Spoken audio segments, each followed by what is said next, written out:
Many families assume that placing an aging parent in a conventional care home is the best way to keep them safe. But that sense of security masks a highly restrictive environment, where the days and weeks pass with almost zero physical exertion. Institutional care relies heavily on enforced sedentarism. By design, residents spend the vast majority of their time seated, as the system demands stillness to manage large populations with limited staff. This chart shows the exact biological toll of that restricted movement. Tracking physical decline along a 10-day axis, we see a ruthless downward trend, culminating in a 10% drop in total muscle mass. This mandated inactivity effectively places the resident in a state of biological custody, where physical decline is an engineered byproduct of the environment. To understand how this happens, we have to look behind the glossy brochures.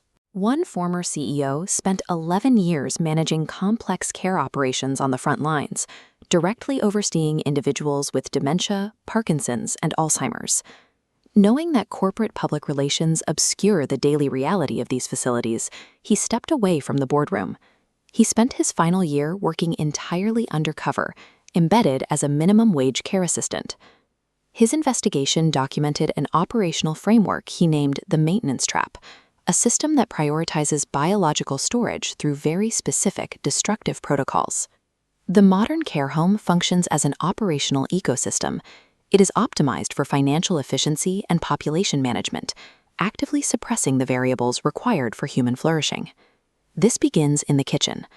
Facilities rely heavily on a daily food budget of roughly £3.50, filling menus with ultra-processed foods, inflammatory seed oils, and sugary drinks used to coax residents into staying hydrated.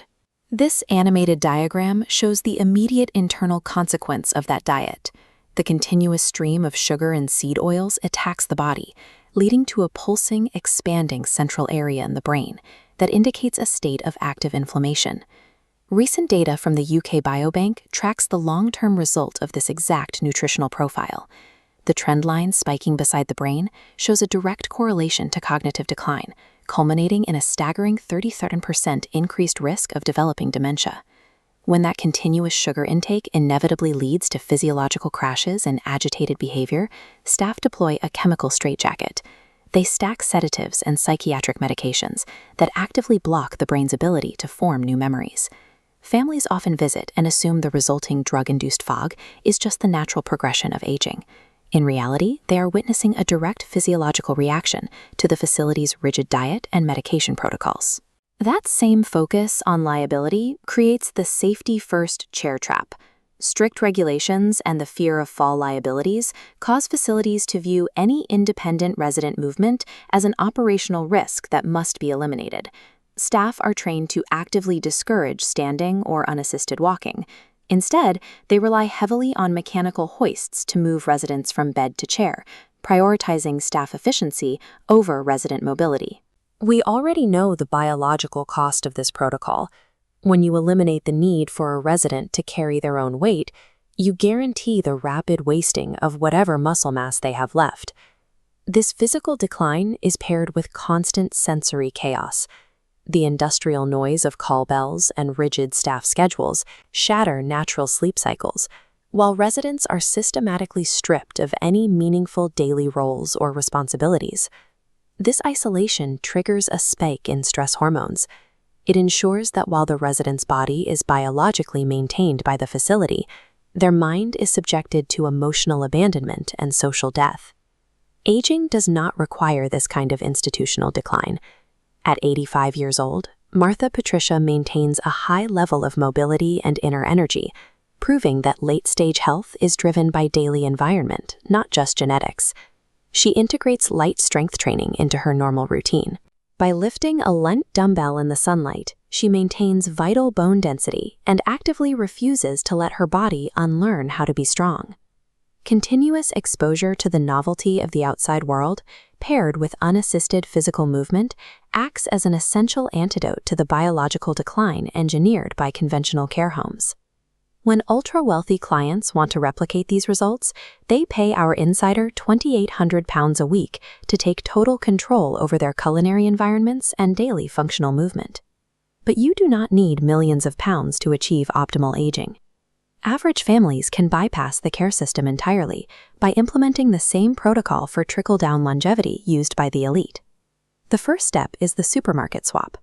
You must replace inflammatory seed oils and refined carbohydrates with brain-protecting fats, which heals the gut-brain axis and immediately reduces behavioral agitation. The second requirement is a micro-movement mandate. Ban the use of unnecessary mechanical hoists in the home, turning every time your parent stands up from a chair into a micro-workout that protects their physical capability. The final adjustment addresses the specific nutrient depletions our insider observed in institutionalized residents. By introducing vitamin D3, K2, and magnesium, you rebuild the biological foundation often destroyed by indoor confinement and processed diets. These three changes halt the systemic damage often blamed on aging. They actively protect the brain's architecture while preserving the physical independence required to stay out of institutional care. Doing nothing leaves you with a bleak trajectory.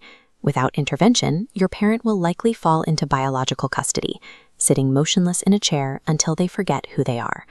You have the ability to choose functional longevity instead.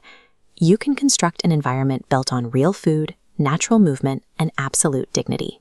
We have compiled a decade of frontline intelligence gathering into these exact protocols, specifically so your family does not have to learn these devastating lessons the hard way. Subscribe to Prime Perspective TV to join the rescue mission, reject managed decline, and take the necessary steps to reclaim your parents' independence today.